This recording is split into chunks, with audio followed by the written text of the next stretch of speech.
When my parents announced their plan to adopt Sophia, I didn't argue. I decided right then to leave and make room for her. From that day on, Sophia wasn't just the girl they took in. She was their daughter. And I was something else. I told myself it didn't matter. If fate allowed, maybe we'd meet again someday, and I could still be part of their lives. She could have them.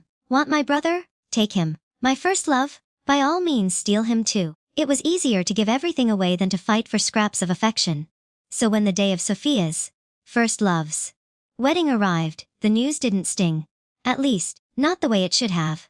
After all, I was already dead. I floated into the reception hall like a shadow, unseen by the living. An opulent 5-star hotel, draped in soft lights and roses, a picture of romance. My parents spared no expense. The warmth of the chandeliers, the clink of champagne flutes, the soft hum of a string quartet, everything screamed family celebration. I stood on the edges of the room, watching. My parents and my brother, Lucas, took turns giving touching speeches, their eyes bright with pride. They laughed, they hugged, they toasted, as if they had never buried a daughter. Then Lucas's phone rang. He stepped aside, answered, and after only 2 minutes, his face turned blank. He slipped the phone back into his pocket. "I know who it was," he said quietly. Sophia, radiant in her white gown, tilted her head and asked playfully, "Who called? Was it about me?" Her voice was light, airy, like she was the main character in a fairy tale. "No one," Lucas replied, giving her a smile so gentle it made my chest ache. He didn't tell her the truth. He didn't tell her I was gone. What was the point? Sophia already knew. We'd spoken just before my death. She was the one who suggested her obsessed admirer take care of me. It wasn't a slip of the tongue. It was a plan.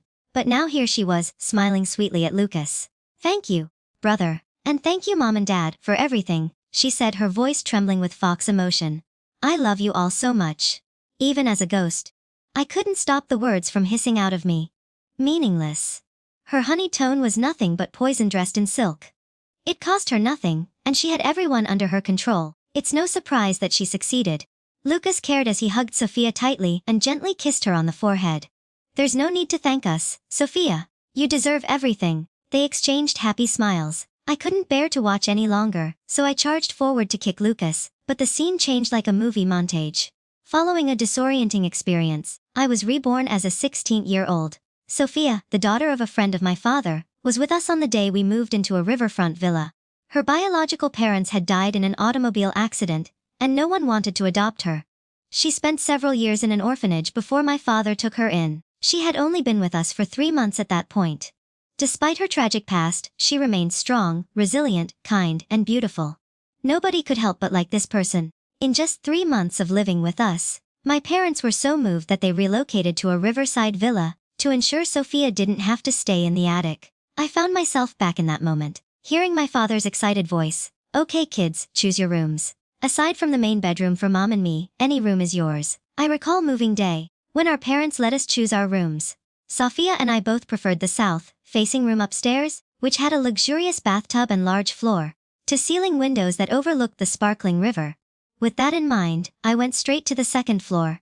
"I am taking this room." As I spoke to Dad, Sophia climbed the stairs, her face beaming. "Wow, this room is breathtaking. Mom, can I stay here?" Dad hesitated. I'm anticipating Sophia's reaction. I replied, coolly, "Are you deaf? I'm taking this room," and hearing my blunt response, Sophia pretended to panic. "I apologize, sister. I did not listen to you. If you enjoy this room, it is yours. I don't mind where I live in comparison to my time in the orphanage.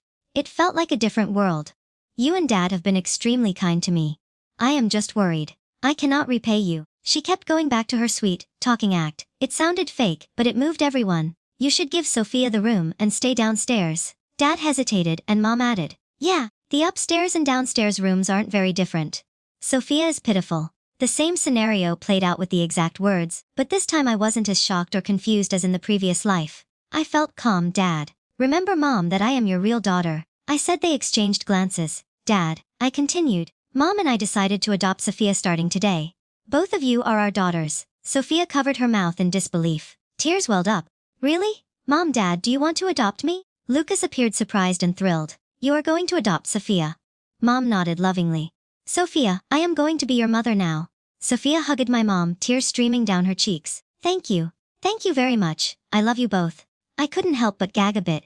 It was so loud that everyone turned to look at me. Lucas frowned with annoyance. "Emily, what are you doing?" "Sorry, I apologized and waved. I think I am pregnant. Everybody's eyes widened. I slapped my forehead in frustration as I realized I was only 16 years old at the time. No, I meant that I believe I have an upset stomach. Dad and Mom seemed perplexed. Sophia's tears stopped abruptly. My interruption dampened her mood. Since you're adopting Sophia, I'll be moving out and won't need this room anymore. I will step aside. She can now be considered your real daughter. With that, I begin pushing my luggage out. Dad chastised. Don't be so willful. Who is being unreasonable here? I just don't want to be the scapegoat side character anymore. I do not want to be abandoned and die on the streets in this life. Dad, I am serious. It is either Sophia or me. You and your mother need to make a decision. Emily, what did Sophia do to make you upset? Why are you being so selfish? My mother gave me a stern look and scolded me for my support.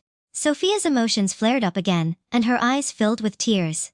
Please, Mom and Dad, do not fight because of Emily and me. I am not worth it. That is enough, Emily, Lucas yelled, pulling Sophia into a hug and apologized to her.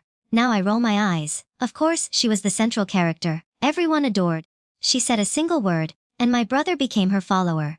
It's no surprise that I couldn't stand up to her before, but not this time.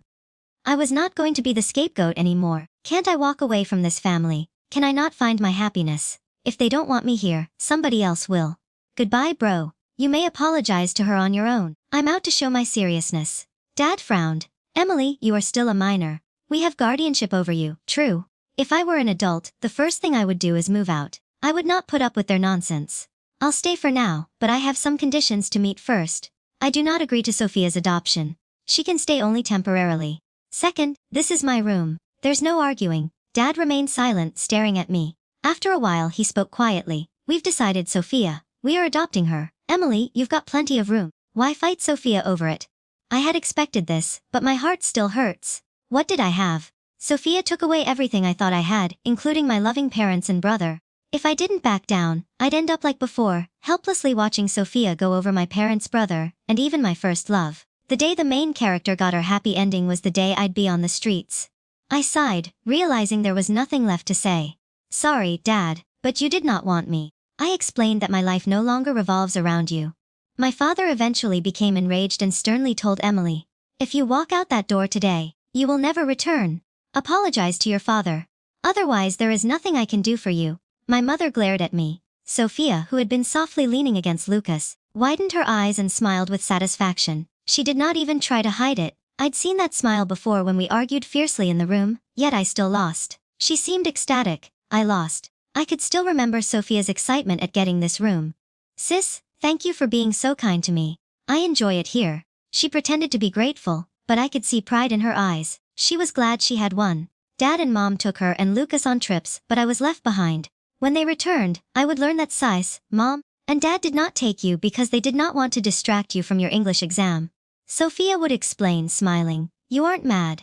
It wasn't only my exam. Sophia and Lucas had 2 exams, but with only 4 tickets available, my parents decided to take their adopted daughter instead of me. Later, I asked my mother why they did that. Emily, you have been to the North Sea before, but Sophia has never been. Don't you think she is pitiful? She replied, what does Sophia's situation have to do with me? I was not the one who made her an orphan, and Lucas has also been there. Mom couldn't answer and conceded. We will make it up to you the next time we travel. Naively. I believed her, but some parents love their adopted children more than their biological children, and I was unlucky enough to experience this. My parents started to neglect me. They'd take Lucas and Sophia to the movies, and I only found out when they got home late. They went on family outings, and I heard about them weeks later. Sophia was good at acting sweet because it worked. One day she'd say she wanted an iPad, and the next day her father would have one for her. In the morning, she'd mention a bag she liked. And by the evening, my mother would have given it to her and my parents. Sophia was already more important than I. She received a higher allowance, and Lucas became overprotective of her. He introduced Sophia to his friends and classmates, purchased her favorite bubble tea whenever he played basketball, and even took her to her favorite concerts. He once threw out my cat without saying anything, because Sophia disliked it, asking, what's so great about that animal? It almost scratched her hand once. She should have gotten rid of it long ago. In reality, my cat was always well behaved and would not hurt anyone if left alone. In my previous life, I grew to dislike Sophia more while the rest of the family adored her even more. I couldn't understand why, But I eventually realized Sophia was the star of this family's favorite story, and I was just an expendable side character. After 15 easygoing years, everything appeared to be in place for her grand entrance. This time, I was not going to back down.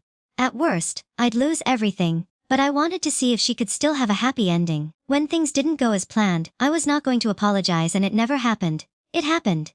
Take care, Mom and Dad. Not in this lifetime. 2 weeks later, I relocated to one of the most prestigious neighborhoods in City A, the Mansion.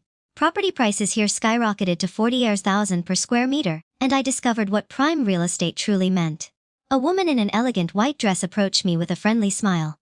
"Emily." "Hello, Auntie," I replied, grinning back at her. "I've got all your stuff with you, just this much," she said. "Yes, I brought everything. I don't have much to start with." "Great. I will have Simon show you to your room on the 3rd floor." "Thanks." Auntie Simon was my age, about to finish middle school, but much taller than I was. At least 6 feet. He possessed striking, refined features and a poised demeanor, evoking the essence of a classic rich kid with an air of elegance and aloofness. His brother Leo was a little softer, more gentlemanly. Both were dangerously attractive. The type that could steal your heart. It's no surprise that wealthy families enjoy marrying celebrities. At the very least, good looks were guaranteed for the next generation. Mrs. Smith was once a knockout. Nobody could compete with her beauty in that pageant. The elevator arrived on the 3rd floor. I stepped through the doorway. Despite my expectations of luxury, the room still astounded me, with plenty of room for running. It boasted an exquisite crystal chandelier and a refined European-style bed. The glass windows allowed for a view of the entire city skyline. Every penny of the 800 million. The price tag was justified. I gave Simon a heartfelt smile. "Thank you, young master." He replied with a slight nod, possibly noticing his distance, and added, "You're welcome." After Simon left, I stared out the large window. Everything outside was peaceful. Neon lights shimmered in the distance, and the homes glowed beautifully. I never imagined a city could have such a serene area. The view from here surpassed that of our riverside villa, by far. I have to admit that the wealthy lifestyle has its subtle extravagances. These days are packed with exams. I pretended to have a leg injury to get a week off from my homeroom teacher. My middle school experience would come to an end after the exams. At the school entrance, I noticed my father's car. He must be dropping Sophia off for her exam. She had moved to my grade 6 months earlier. What a considerate father. "Hello, sis." "What a surprise," Sophia greeted cheerfully. My father gave me a look. His usually friendly and loving demeanor turned cold. He seemed to want me to admit my mistakes and ask forgiveness for my previous actions. I approached and greeted him. "Hello, uncle." His expression darkened. Angry eyes. "Emily, what's with your attitude?" I shrugged. "It feels like I shouldn't say hello. Next time, I'll pass by as if you were a stranger." My father glared, disappointed.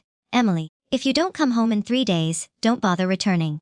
"All right, uncle." I walked away without looking back. After lunch, I returned to class, where Sophia was passing out invitations to her birthday party. The other students envied them. "Wow, Sophia, you live in Shanghai South. Isn't that place costly? Beyond expensive?" My father claims it is villa territory, with homes costing at least 20 million. "Sophia, your family owns a villa there." She covered her mouth and smiled sweetly.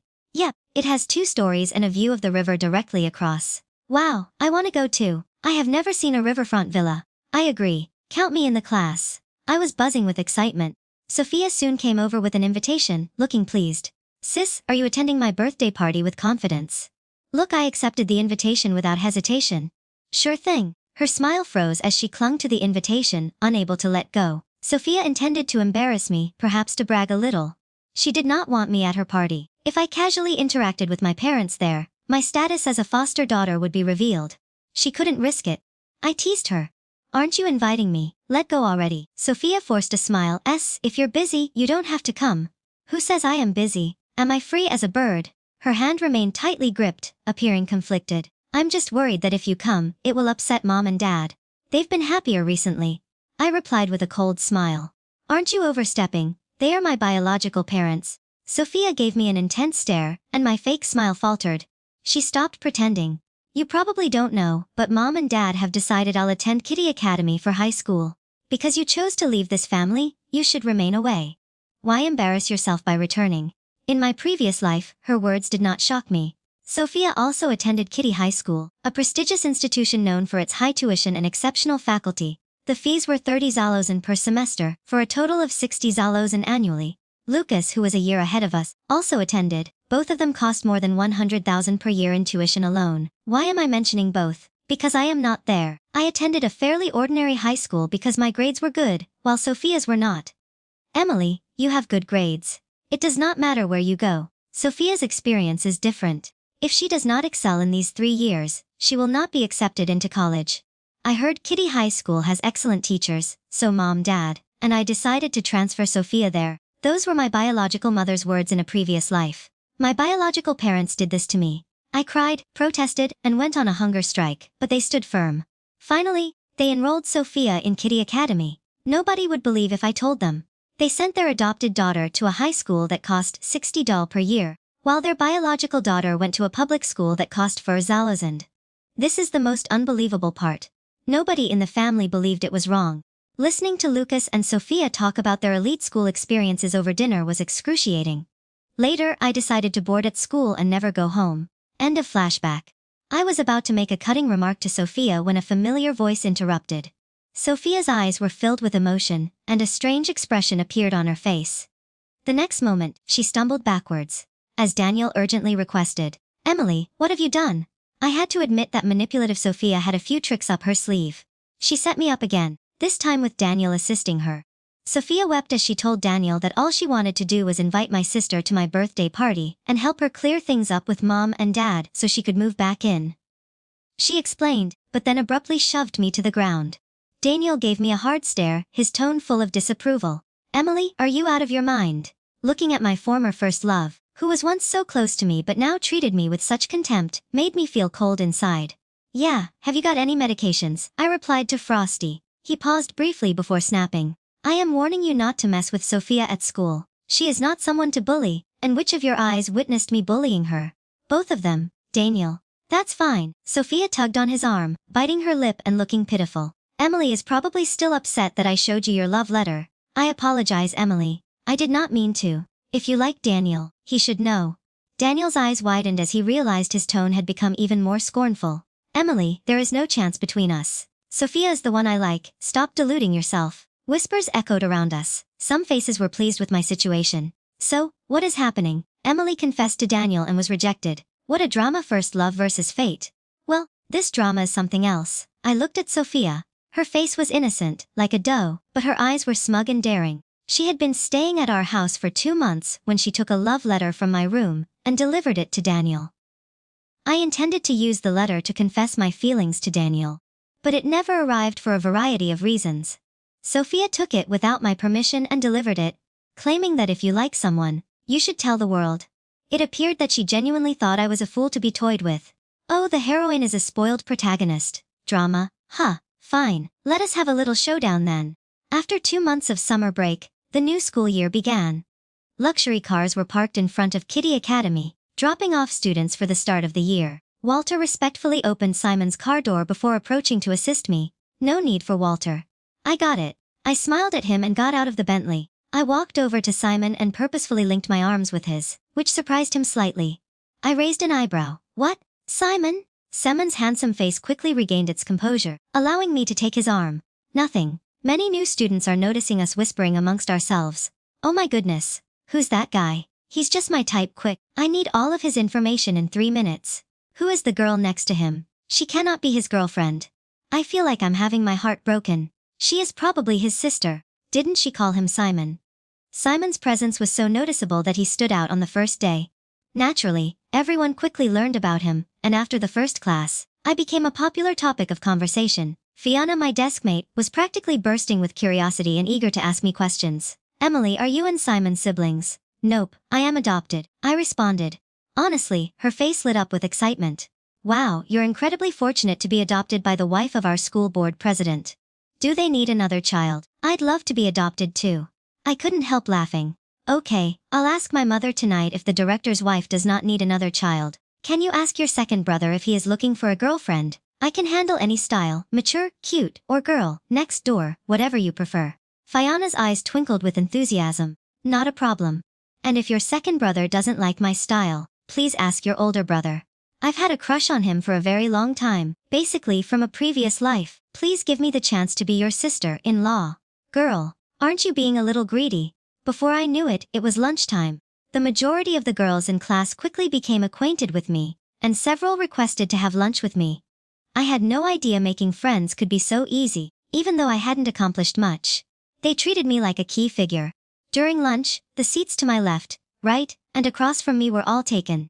These girls came from affluent families, as evidenced by their watches, which were most likely more expensive than a semester of tuition. Fiona, who was eager to be adopted by Mrs. Smith, had a father who was the chairman of a billion-dollar company, and she was his only daughter. Miss Fiona was persistently asking me about Leo when a sudden and unexpected voice interrupted. I looked up and saw Sophia's puzzled expression. She was walking alongside another girl with short hair, holding a tray of food, and looking for a place to sit. Hi. What a coincidence. I greeted her casually before continuing my conversation with Fiona. Sophia's expression remained odd. She appeared puzzled, frowning slightly. What are you doing here? That question was rather amusing. I needed to look up again to respond. They're eating. What else? Sophia scoffed, sounding dismissive. Do not tell me you are also attending school here. Her voice was full of sarcasm, and a few people looked at her. Curious, who are you? Fiona seemed annoyed. Sophia straightened up. Who are you? Who I am is none of your concern. Don't you have any manners? Cannot you see? We're talking to you. Sophia was about to respond sharply, but was stopped by the short-haired girl next to her, who shook her head subtly. Miss Fiona, we apologize for disturbing you. The short-haired girl appeared uneasy with Fiona, apologizing profusely before quickly pulling Sophia away. They sat far apart, but Sophia's gaze lingered on me. Her gaze was intense. After school, I waited for Simon in the hallway on the second floor. Sophia appeared to have been lying in wait before dragging me into a stairwell. Emily, what the hell is going on? She demanded. I put my phone away and spoke lazily. What? She looked at me like I was crazy. When did you become the director's daughter? What has that got to do with you? I couldn't be bothered when she turned to leave, but she drew me back. Sophia smirked. Aren't you curious what your parents would think if they learned you were the school director's daughter? Who cares what others think? I cut ties with your family years ago. I shrugged. I casually learned this trick from you. Other people's parents are constantly superior. Sophia appeared surprised by my response, with a sharp look in her eyes. I didn't stay long, waving her off calmly before walking away. As Simon and I exited the school gates, Walter's car was already parked by the curb. Miss Emily, here's your bubble tea. He said this before letting me in. Walter handed me a warm bubble tea from the car's cup holder. I casually mentioned earlier that morning how great the new bubble tea shop on the corner was. And he remembered. Thanks, Walter. I responded sweetly. You're welcome. A thought occurred to me, and I turned to ask Simon. Do you want to try some? It's perfect. Simon abruptly joined in the conversation, glancing at the bubble tea in my hand with apparent hesitation. No, thanks, I insisted. He shook his head firmly. Okay, if you don't want it, no problem. As we approached the next intersection, I rolled down the window, feeling somewhat claustrophobic. That's when I saw Sophia and Lucas waiting at the bus stop. My father, or rather Harry, had been struggling financially for the past 2 years due to the new house and high tuition fees for the children.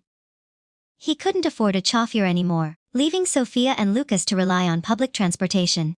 Sophia's expression changed when she saw me in the car. Her eyes narrowed, and her fists tightened. Lucas looked shocked, as if he couldn't believe his eyes, and called out to Emily. What, bad luck? I rolled my eyes and quickly closed the window. As the traffic light turned green, the car accelerated away. On Wednesdays, the last 2 afternoon periods were set aside for club activities. Fiona dragged me into the anime club.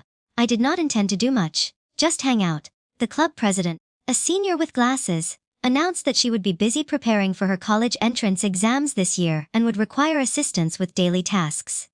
Does anyone want to volunteer? Following a moment of silence, a clear voice came from the corner. I will. I looked over, surprised to see it was Sophia. She always sought roles that put her in the spotlight and gave her a sense of power.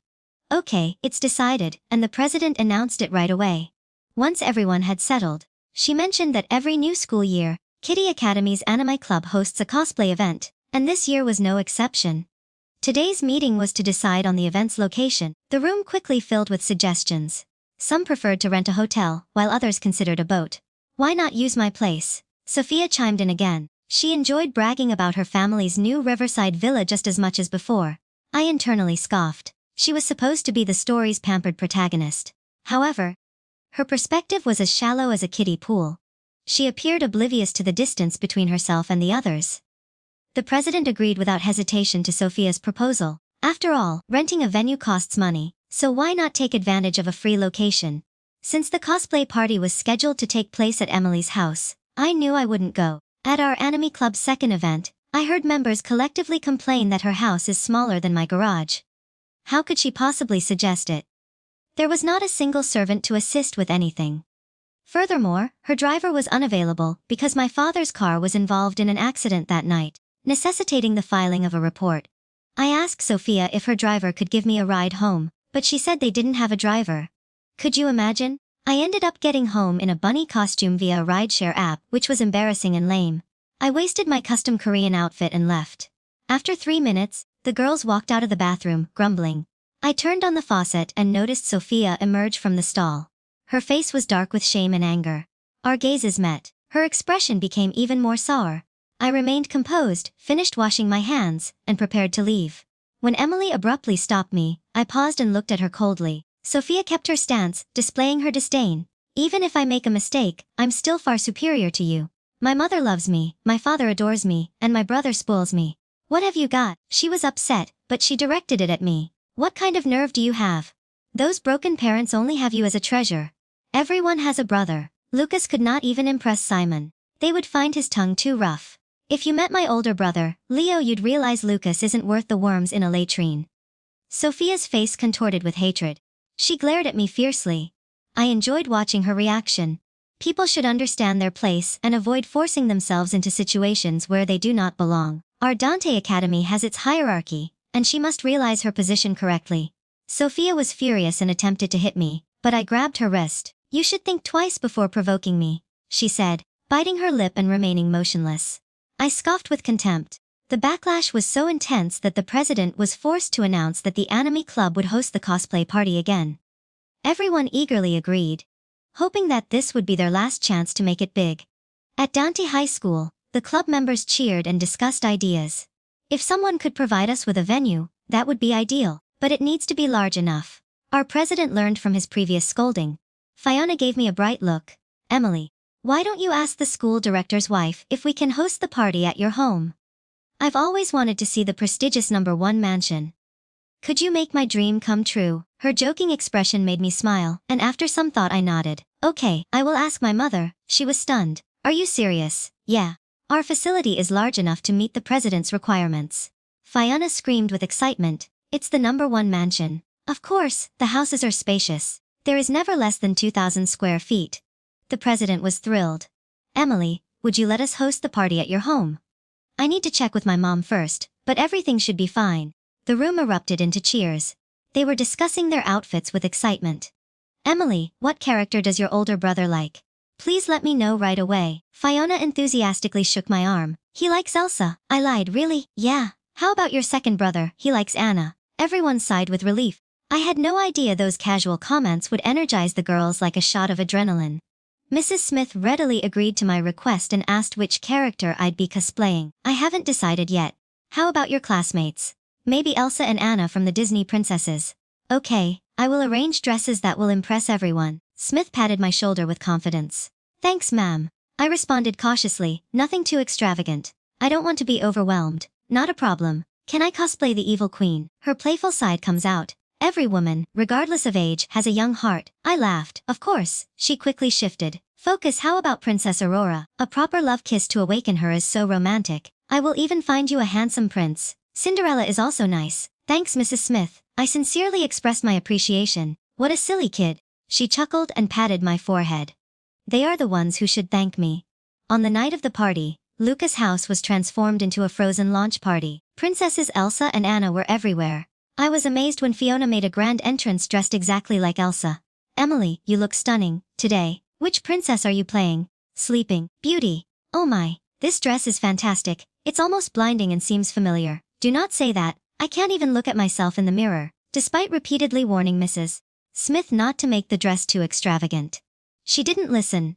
She had purchased the dress from an overseas collector just days before, and it had previously appeared in a fairy tale movie. Thanks, you also look lovely. Is your older brother, Leo, home today? Fiona never missed an opportunity to talk about her ideal life. He stated that he will return today and should arrive shortly. I spoke briefly with Fiona as people continued to greet me. Every girl dressed to impress. For a brief moment, I felt like I was in a fairy tale. I soon spotted Sophia. She wore a dark green gown and a simple headband, making it difficult to determine which character she was cosplaying. The dress appeared plain and cheap, possibly purchased online, and was in stark contrast to the elaborate, glamorous outfits worn by those around her. Cinderella. Someone mocked openly. Sophia tried to ignore the stares as she entered the hall, maintaining a calm demeanor. When her eyes met mine, she appeared dazed and stared at my dress for 30 seconds. Jealousy must have taken over, twisting her stunning features. "Emily," I watched your reaction calmly. A clear voice called from the other side. I turned to see a warm, strikingly handsome face. It was Leo, my older brother. I walked over quickly, flashing a bright smile. "Princess Aurora," he knew who I was. "I'm cosplaying today." Well, it's late." His comment made me laugh. "Your princess forgave you. Would you want to dance later?" "It depends on whether you show sincerity." Leo raised his brows slightly. His captivating eyes were deep as a pool, with a gentle smile on his lips. "Fortunately, I came prepared with a gift." He then appeared out of nowhere, wearing a stunning pearl necklace. I was genuinely surprised. "Is this for me?" "Yep, it was not easy to find," Leo said as he put it around my neck. A cool sensation washed over me, causing a strange feeling in my heart, but I quickly dismissed it. "Thanks, big brother." "Oh, Leo, how is Dad doing?" Leo noticed my sudden shift in topic and chuckled softly before nodding. "He is already walking after a successful recovery. The doctor said he should be fully recovered by next month." "So you're going back to school soon?" I learned at the end of the month that Leo was in his senior year. The chairman's accident had forced him to travel abroad for his father's surgery, missing the start of the school year. "Okay, now I'm relieved too. Thank you, Emily, for saving our family." Leo suddenly hugged me, sincerely whispering in my ear. I hugged him back. "Don't worry. This is what I should do throughout the party." Sophia stared at me incessantly. She even followed me up to my room on the 3rd floor. "Emily, have you awoken to the plot?" I looked up, not happy. "What exactly are you talking about?" Sophia stared intently, hoping to catch any sign from me. "Stop denying it. Otherwise, things would not have ended up this way." She was not stupid. I had to admit it, but I refused to say anything. "You're crazy." She snapped her gaze, filled with suspicion. "How well do you know Leo and his family? Is this any of your business? Get out. I need to change." She is subconsciously scanning the room. "Is this your room? Who else's would this be?" Sophia clenched her fist. Her eyes were filled with jealousy and hatred. Understandably so. The size of my room alone could easily dwarf the entire 1st floor of her family's mansion. Especially since this was the ultra-luxurious #1 mansion as the main character in a group's favorite story.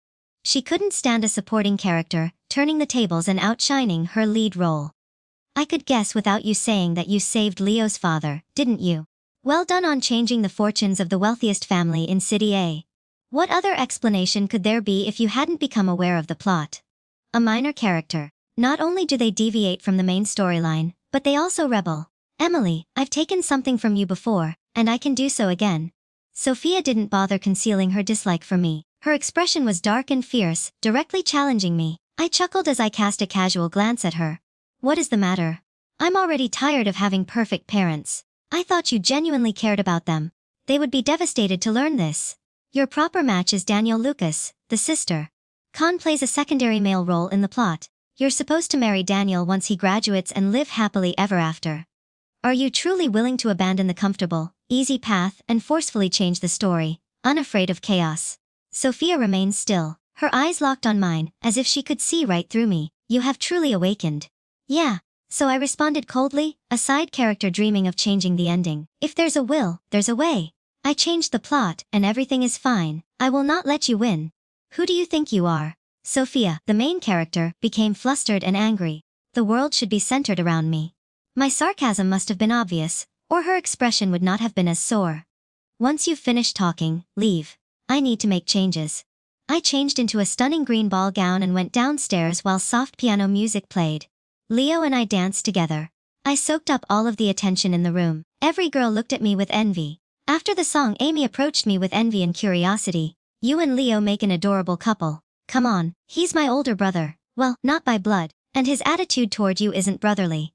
I believed you had genuine feelings for him. I wasn't eager to talk about it further. Making a scene was not my style, but circumstances required it. After dancing with Leo, I noticed Sophia leaving alone. It was time to see if my plan had succeeded. A few days later, I received a call from my father, Harry. He demanded that I come home that evening.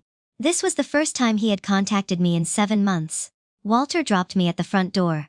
Miss Emily, would you like me to come up with you? I shake my head. No need for Walter. Please wait here. Sure thing. My father took a glance at Walter's car. His expression was conflicted in front of Lucas and Sophia's watchful gaze. I confidently walked into the living room. You called me back so quickly.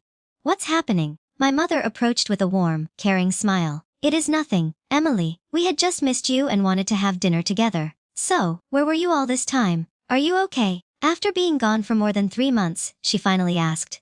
I looked at the dining table, noting the generous spread, and nodded casually. I am fine. I won't stay for dinner, however. I got English homework. My mother was taken aback by my blunt refusal. Ah, look at you now. So we have to beg you to eat with the family. My father's words were dripping with sarcasm. His disdain is apparent. You can say whatever you want, but I don't have time. I am leaving. Sit down. Dad yelled angrily, his emotions boiling over. He carried a grudge. His macho demeanor was not new. Usually he was fine, but when he was crossed he exploded.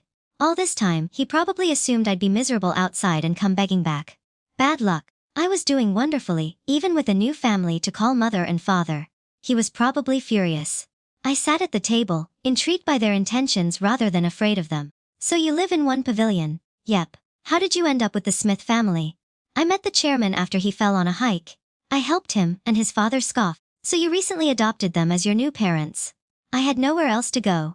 They assumed I was an orphan and took me in. Is this a problem? He slammed his chopsticks onto the table. Lucas shot me a snarky look. Emily, isn't this disrespectful to your parents? You went all out to climb the social ladder.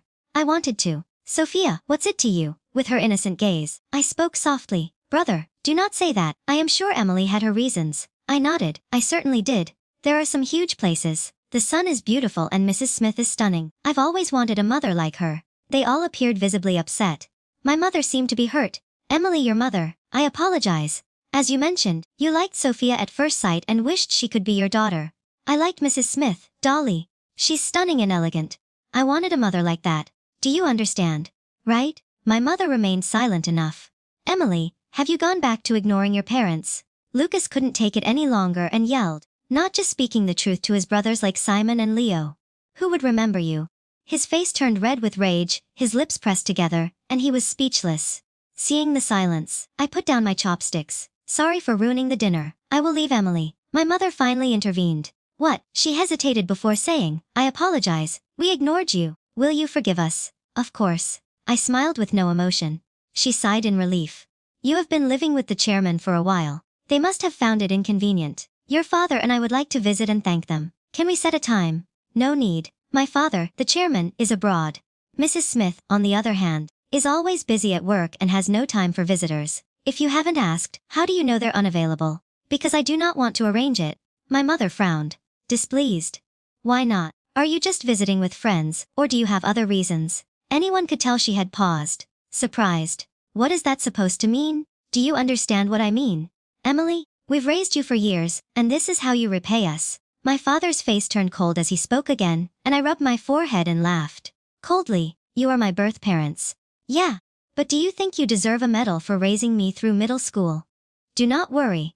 I will repay you for all of those years, and when I turn 18, I will transfer my records elsewhere. We do not need to see each other again. Okay, fine. You ungrateful girl. Get out now. Alright, I will not bother you anymore. Bye. I quickly stood up, concerned that they would change their minds. But it was clear that they had other plans. On Saturday morning, the housekeeper announced that someone had come to see me. It was Sophia, my sister. She was carrying a lunchbox and smiling as she approached Mom's beef braised in soy sauce. Your favorite. She asked me to bring some over for you here. Sophia looked at me with innocent eyes. You couldn't take a taxi or the bus. She must have walked here. She's sweating from the heat. Anyone would think we're very close, especially since she came on a Saturday morning to bring me beef. No thanks, take it back. I don't accept anything unless I earn it. Plus, I'm in a position where you could poison me. Are you still mad at me, sis? I will do anything to earn your forgiveness. I can even move out now. Mom and Dad miss you. Come back with me, please. Sophia is surprisingly adept at lying with a straight face. Who knows what she is pretending for? It is not my concern whether or not you move out. Please don't use that as an excuse to see me. Take your food back. Sophia appeared even more hurt. Tears are welling up, sis. I sincerely want you to forgive me. I will do anything. I looked at her differently, preparing to respond. When Leo descended the stairs in a white t-shirt and black pants, he paused to greet Sophia and me, and Senior Sophia spun around, surprised and cautious. "Leo, who are you?" Sophia bit her lip and looked at me before responding to Senior. "I'm Sophia, a freshman at Dante Academy, and Emily's sister." Leo nodded in understanding and greeted her politely. "Hey." "Hello." Senior Sophia's voice became sweet, reflecting her appearance. It was enjoyable. "What are you both doing up so early?" "Sit down, classmate." Sophia hesitated for a moment before saying, "Thank you, Senior." Sophia, the main character in this story, is quite capable, particularly when it comes to group dynamics. In just one morning, she appeared to bond with Leo. The next day, Sunday, she returned to the Smiths along the same lines as before. "Sis, please return with me." Meanwhile, she continued to sneak peeks at the stairs. Her intentions are clear to everyone. I realized that having thick skin is necessary for a favorite character in such stories. I needed to give her credit, she was lucky. She soon saw Leo again, and today was even better. They exchanged Instagram handles. As she walked away, I noticed her smug smile could not be erased. She gave me a cold and challenging look, reminding me of her former self. A few days later, I ran into Daniel at school, who appeared lost. His confident demeanor was gone. He clung humbly to Sophia. "Why haven't you answered my calls recently?" "Busy." "Did Sophia do anything?" "Nothing occurred." "Daniel, please stop bothering me." Sophia's face was irritated. Her tone was dripping with disgust. The contrast between her and Daniel, who had fallen on hard times, was stark. Sophia always struck me as having a soft spot for Daniel. He's pretty handsome, and in middle school, many girls had crushes on him. He also comes from a respectable family. Daniel's parents own and operate a medium-sized factory that earns millions of dollars annually. Sophia grabbed Daniel without hesitation the last time. They became inseparable once she arrived at our house, and after college, they married with everyone's blessings, exemplifying the definition of happiness. I never imagined that I, a supporting character, could influence Daniel's fate with a single move. Sophia is clearly over him and has set her sights on Leo. Sure, Daniel's family has money, but it's nothing compared to the Smiths' former wealth. Daniel cannot compete in terms of appearance. How attractive is Leo? Let's say a friend once joked that Leo is beautiful. His hair looks like it has 800 girlfriends. Unfortunately, this is not a story about a powerful CEO. It's a sweet campus romance. Daniel's character is not an impossibly attractive, all-powerful rebel. He's a good-looking, warm, gentle guy from a wealthy family. If this had happened to me before, I would have been hopelessly crushing on Daniel without knowing someone extraordinary like Leo, or living in an elite neighborhood like the Smith Mansion. Sophia and Daniel's relationship would undoubtedly thrive, just as it did the last time. Sophia, unfortunately, cannot remain idle for long. Watching a sidekick rise and outperform her would be worse than death for her. On Friday night, after school, Fiona and I went shopping at the pedestrian mall before heading home. I was surprised to see Sophia in the Smiths' living room, with the butler holding a first aid kit. Leo stood tall, while Emily stood to the side. I frowned. What was going on? A few people turned around, and I noticed Sophia with one pant leg rolled up, blood dripping from her knee. The butler was prepared to clean her wound. Sis Sophia appeared flustered, and I was speechless. Was she never tired of repeating the same act? What happened after Leo explained everything? I finally understood the whole story. Sophia had gone to one house to find me and ran into Leo. While jogging, they noticed a small cat caught in the wire netting by the flower bed, and Sophia offered to free it. Instead, she cut herself on some rusty wire, resulting in the current situation. Leo had no choice but to take her back to treat the injury. The setting seemed strangely familiar. Sophia and Daniel had previously taken in a puppy named Pudding, or a similar name. They claimed they found it barely alive. While Sophia was out rescuing and adopting the dog, it represented their tender love story as their first pet. Sophia and Daniel played the roles of Pudding's parents. Later, I discovered that Sophia had purposefully injured the puppy and abandoned it by the road. Daniel adores dogs, so she orchestrated everything to bring them together. I looked at the scruffy little white cat nearby, and a gentle, soft voice echoed in my head. "Isn't this adorable? Let's call it Pudding." Sophia's smiling face appeared before me, clearly attempting to position Leo as the main character. Daniel was fond of dogs. While Leo preferred cats, Sophia was adept at catering to their interests. I looked at Leo, and he met my gaze. "How about calling it ugly? Isn't it pretty unattractive?" I replied. Cooley's eyes twinkled in amusement. "It's not exactly beautiful," he teased. Sophia's smile faded slightly.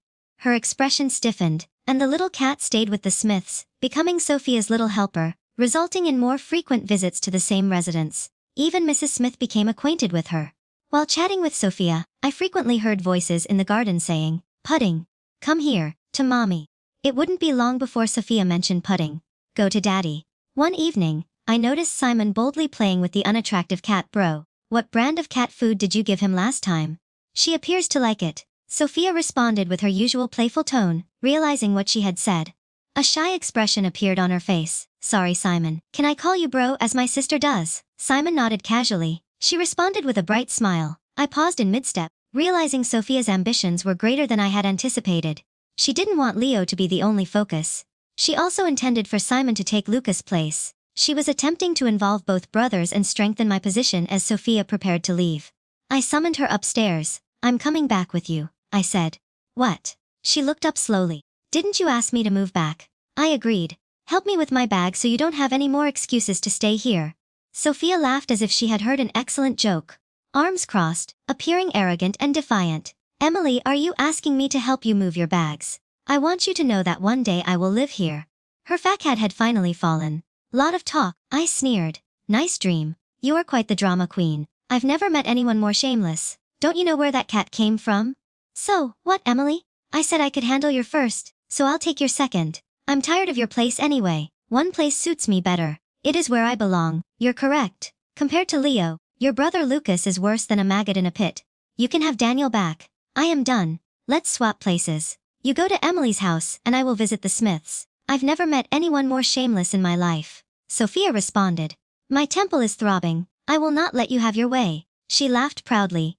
"Then we'll see if you've got the skills." Sophia had to swallow her pride shortly after Mrs. Smith announced the family's temporary relocation abroad. The chairman had recovered but required ongoing rehabilitation, and the international medical team advised against returning to ensure proper supervision. Mrs. Smith, after some thought, decided to relocate everyone to Europe. They planned on returning. Once the chairman's health improved, their business at home was managed, and someone could keep an eye on the house. Sophia's face fell like lightning when she heard the news. She remained silent for a moment before responding. "So your entire family is moving abroad?" "Yes. You will need to bring Pudding back with you." Leo handed her the cat food for the unattractive cat. Sophia still appeared dazed as she looked at me. "What about Emily?" "Of course Emily is joining us." Leo explained why Sophia screamed. Her sharp, hateful glare shifted to me, as if I had broken her heart. Leo was perplexed by her fierce demeanor. "What's with this attitude?" She realizes her mistake. Sophia appeared flustered. "My parents will miss her. She cannot just leave with you. It's up to her to decide." "Emily, do you want to come with us?" "Oh, that reminds me. Did Walter mention that you used to live in a castle in France?" "Yes, my grandfather bought it years ago in Lyon, in the south of France." "Why?" Leo appeared puzzled. I chuckled, shaking my head, because I've never stayed in a castle before, so I'll have to check it out. Leo appeared relieved, reaching over to ruffle my hair. "Don't worry. You'll love it in just one day." Sophia clenched her teeth so hard that they nearly bled, her fingers digging into her skin. She struggled to remain composed, her face cold as stone. That night, Walter took me back to Emily's house. "Since I'm going abroad next month, I wanted to go through my belongings to see if I have anything useful." Sophia was also in the car, holding her cat as if she might strangle it at any moment. When we arrived, she tossed the cat away, spun around, and scowled. "Emily is feeling smug." "Are you certain? Why not? Especially seeing you almost lose. It makes me smile." "Not exactly smug, but I'm feeling good." Sophia gritted her teeth. "So what if you go abroad? You're still just a supporting character." "True. This side character is finally transitioning from the main character you believe you are. We'll be in different parts of the world, with no need to clash. Congratulations on your lovely love story with Daniel. As for me, Leo is quite attractive these days. We're not siblings." Sophia had probably been daydreaming about marrying Leo and moving to that upscale neighborhood for a long time. What I said was like a knife through the heart. I responded, and her face turned furious in 2 lifetimes. I finally felt the rush. "Sophia, why is there so much noise?" Voices emerged from the door. "It turns out that my parents are home." "Emily, you are back." When Mom saw me, she looked surprised. "I'm just grabbing some things. I'll be out shortly," I replied to coolly before leaving for my room. After a while, Mom entered and began chatting aimlessly. It was apparent she had something to say, but I didn't push. "Emily, your father and I talked, and if you like the room on the 2nd floor, you can take it." Sophia agreed too. "Better late than never." "There's no need," I replied. "I'm leaving next month and won't be back for several years. So do as you please." Mom appeared taken aback. "You are leaving the country?" Yes, Mrs. Smith plans to stay in France. I'll go with them and finish high school and possibly college there. Mom's expression changed to one of blame and discontent. Are you abandoning this family? Aren't you just living happily? I am having a great time there. So it is for the best. Everyone focuses on their own business. Emily, don't forget you are my child. Of course I didn't forget. Do not worry. When you and your father reach the age of 60, I will send you monthly support checks. There is no need for that. If you want to help us, introduce your father to Mrs. Smith. I paused, which is why she's here. I saw it coming last time. Dad's business was in trouble, on the verge of collapse, until Mom persuaded Dad to speak with Mary, Daniel's mother. Mary adored me and probably considered me a member of their family before Sophia showed up. I genuinely thought Daniel and I would marry, but first loves couldn't compete with the new girl, and our relationship fell apart. The more Mary liked me, the less she trusted Sophia. Mary always suspected Sophia had ulterior motives and was manipulative. Mary and I agreed on this. Mary felt guilty about me after Daniel began dating Sophia. She knew my feelings for Daniel were strong. So, when I asked for her assistance during our family's financial crisis, she did not hesitate to provide funds. My father's company recovered. I had not expected Mom to have me snuggle up to Mrs. Smith this time. Smith's connections are more valuable than Mary's. I gave a sharp laugh. Please give me a reason. Dad's company has hit a rough patch and requires capital. Sorry, I am unable to assist you. Mom looked stunned. Emily, we are your parents. You wouldn't do this simple thing for us. Have you forgotten how you were raised? I smirked. Oh, do you remember? I am your kid. Funny. So why does Sophia get the room upstairs with the fancy tub and view, while I sleep downstairs in the nanny's room? Why does Sophia attend a 60,000 per year private school while you send me to a regular one for a few thousand? What regular school are you not attending? Danton Academy. 2. She cut me off impatiently. In my previous life, you treated me precisely the same way. I could not help but shout. You and Dad spent a lot of money on Sophia's wedding at a 5-star hotel and millions on Lucas's study abroad, but you couldn't afford to pay for my medical bills. Lucas returned from France just a few days before Sophia's wedding, and the entire family was overjoyed. I caught a terrible cold, which made working difficult, so I told Mom not to come to Sophia's wedding. She hasn't moved past the Daniel incident. You two should remain apart. We cannot afford the embarrassment. When Mom brought up the Daniel incident, her words shook me deeply. She was referring to how, a year ago, on the day of Sophia and Daniel's engagement, I got accidentally drunk and woke up in Daniel's bedroom. Sophia nearly passed out from crying, and Daniel had to swear he did nothing. Sophia finally forgave him. They reconciled as if nothing had happened, but I became the laughingstock of both the Emily and Daniel families. Dad immediately disowned me, claiming that he had never had a shameless daughter and that Lucas and Sophia would receive his inheritance. Everyone now pitied Daniel and Sophia, accusing me of being a homewrecker who ruined their engagement. The truth is, I don't drink at all. Sophia gave me a glass of orange juice that day, and I blacked out shortly after. No one would listen to me, not even my enraged family. On the morning of her wedding, I finally convinced Sophia to confess over the phone. Perhaps the excitement of her big day made her careless and smug. Sophia admitted, yes, I spiked your drink. So, what? Who will believe you? Emily, Mary, I am so into you and you. The pesky sister just had to ruin everything. I gave you a small lesson. That is all. Those were her last words.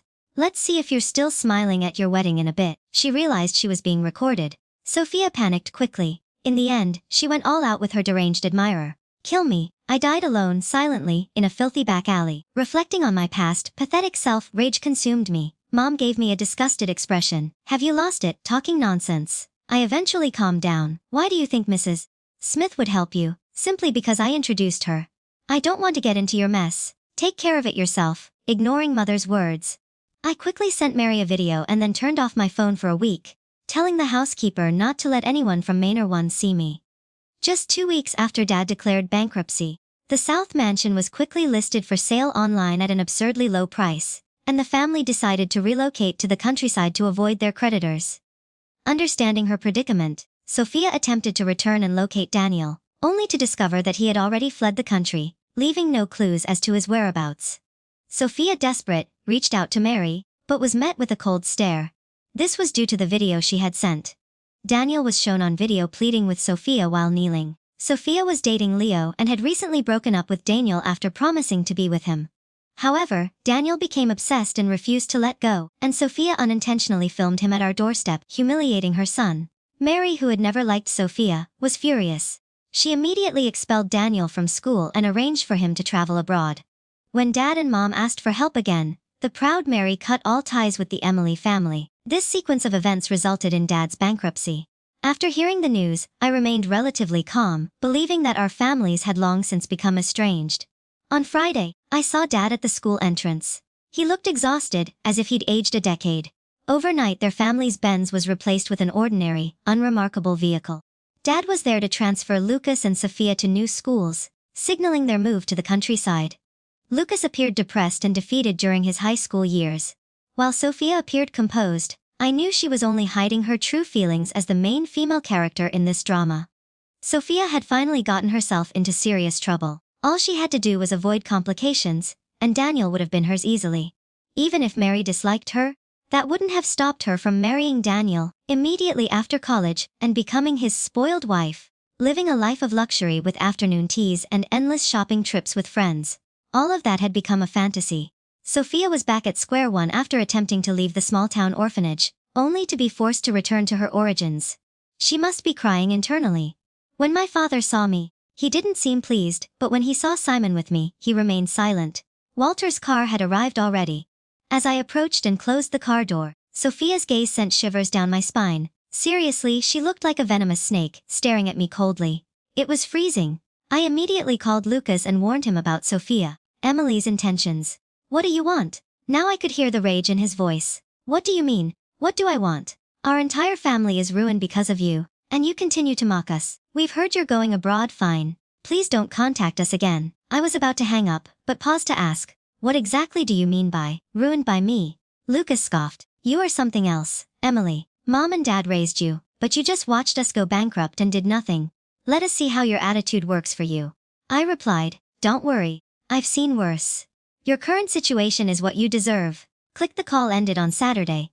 Mom called to tell me they were about to move to the countryside, and her father and she wanted to meet Mrs. Smith's family for dinner.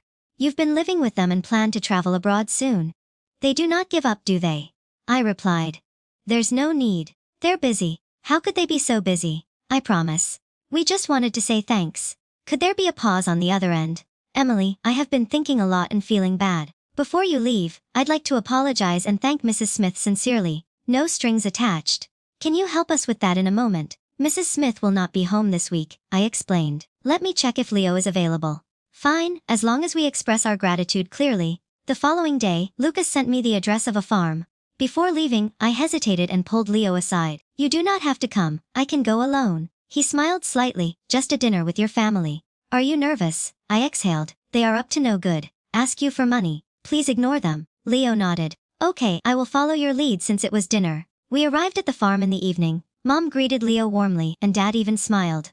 Lucas and Sophia were also there. During dinner, Leo was charming and Mom seemed to like him. Chatting nonstop, Sophia eagerly refilled the teacups, her gaze fixed on Leo. The spicy chicken was too hot for me and caused me to choke. Sophia quickly brought me ice water. "Are you okay, sister?" she asked, concerned. I sipped without revealing anything. Leo excused himself halfway through the meal to take a phone call. Mom hesitated before asking Emily, "Wouldn't it be easier for Mrs. Smith to send a few more abroad? Your brother is brilliant, and moving to the countryside seems like a waste. Sophia doesn't want to go either, so maybe I'll put down my chopsticks." My expression blank. Mom quickly stopped speaking. After dinner, I felt sleepy. It was completely dark outside. "If you're tired, rest in the guest room. Stay here tonight. We have booked rooms for everyone, and I would like to speak with you further." A chill came over me. I stopped her mom as she walked me to the guest room. "You know who Leo is, right?" She appeared puzzled. "Of course, why? This is just a reminder." I replied calmly. "He is the heir to the Smith Group. Make sure you understand this." Her face expressed surprise. Her eyes seemed to narrow before she looked away and said, "I know." I suspected there was something they weren't telling me, but I had no idea they were crazy enough to try arson. Smoke began to fill the room, and the hallway burst into flames. I panicked and tried to find Leo, but the door wouldn't open. My heart raced as the fire became more intense. "Walter?" I assumed Leo had kept Walter waiting outside for us. I quickly grabbed my phone, but before I could dial, I heard a loud crash from the back window. Turning around, I saw Walter wielding a sledgehammer and smashing the aluminum window. "Miss Emily, come this way," Walter shouted. I hurried over, panicked. "Where is Leo, master?" "Leo is safe. Waiting below." Walter responded. Relief washed over me as I leaned out and saw Leo on the stone path below, climbing onto the window ledge. I paused at the height, but it was do or die. I jumped, and Leo caught me perfectly. My legs almost gave out, and my heart was racing as I looked at my pale face. Leo asked, "What happened?" I clutched my chest, terrified, but thankful and lucky that you are safe, otherwise, I would have been finished. Surprisingly, he chuckled while serious. No exaggeration. Even if I had 100 lives, they would be insufficient to compensate for yours. By the time we got to the front yard, the entire row of guest rooms we had stayed in was on fire. My mother was terrified as she stood by the flower bed. I approached her mother, "What's going on?" When she saw me, she appeared to have seen a ghost. "Emily, you're fine. Do not tell me you started the fire."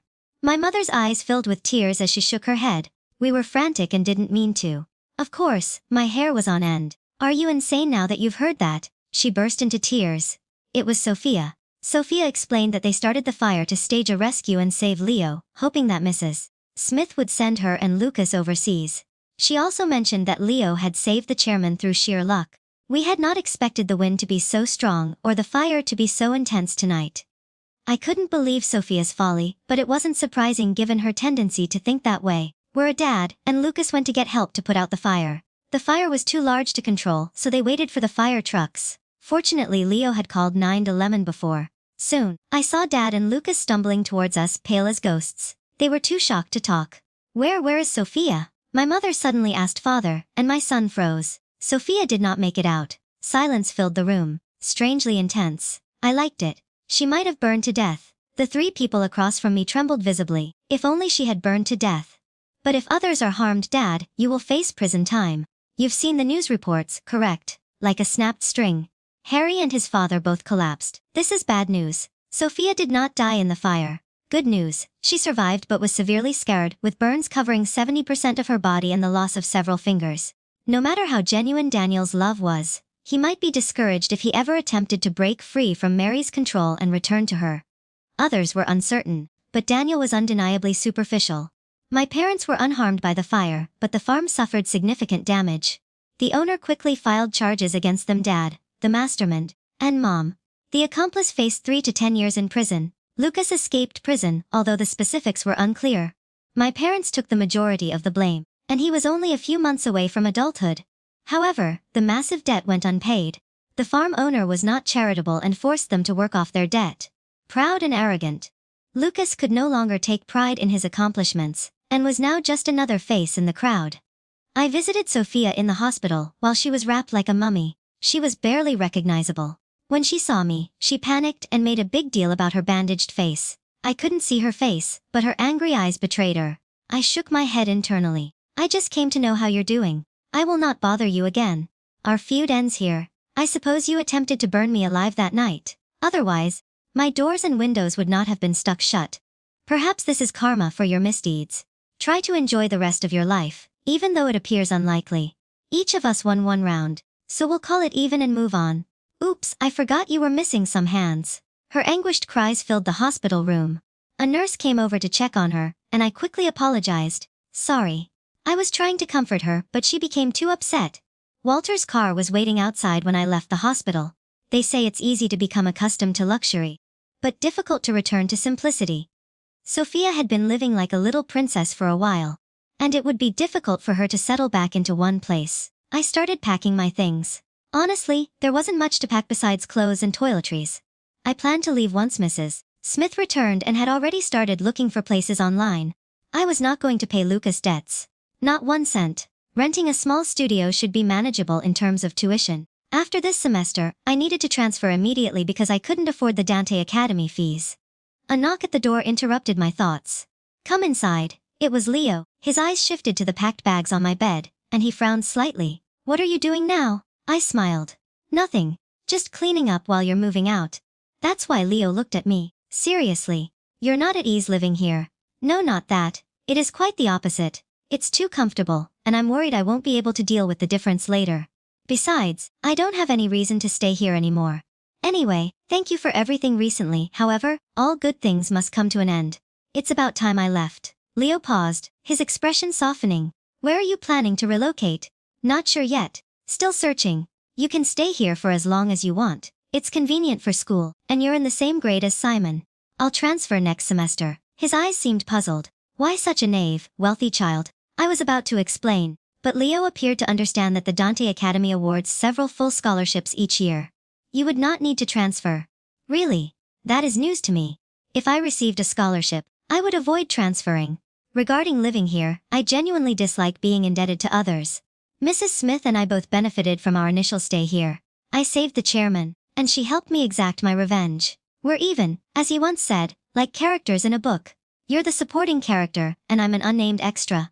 Leo stared at me intently, as if waiting for my response. Yes, I said that to him that day. On my phone, I came across a news story about Smith, the city's richest man and chairman of the Dante Group, who went missing unexpectedly. When I saw it, everything clicked. I remembered seeing the same news in a previous life. This billionaire enjoyed exploring deep mountains alone, frequently ditching his bodyguards. Unfortunately, he fell off a cliff while climbing Five Finger Mountain, delaying rescue and resulting in his untimely death. In my previous life, at the age of 50, the rescue team discovered Chairman Smith at the base of the third peak of Five Finger Mountain. With this information, I rented a car and drove there, searching the mountain alone for half the night until I discovered the chairman unconscious. For 2 days, I fired a flare and called the hotline, and a helicopter arrived at the hospital. The first time Leo and I met, he was puzzled to find a girl wandering the mountains at such an hour. For reasons I couldn't explain, I told him the truth. I still remember the way his brows furrowed in disbelief. You still don't believe me? I teased. Leo shook his head. No, I believed you a long time ago. Then, almost hesitantly, he asked, can you tell me in the original story, what happened to my father? I hesitated before answering. He was found in the mountains, unconscious for 7 days. By the time the rescuers came it was too late. Leo didn't flinch, as if he had expected my words. Instead, his gaze softened, and a faint light flickered in his eyes.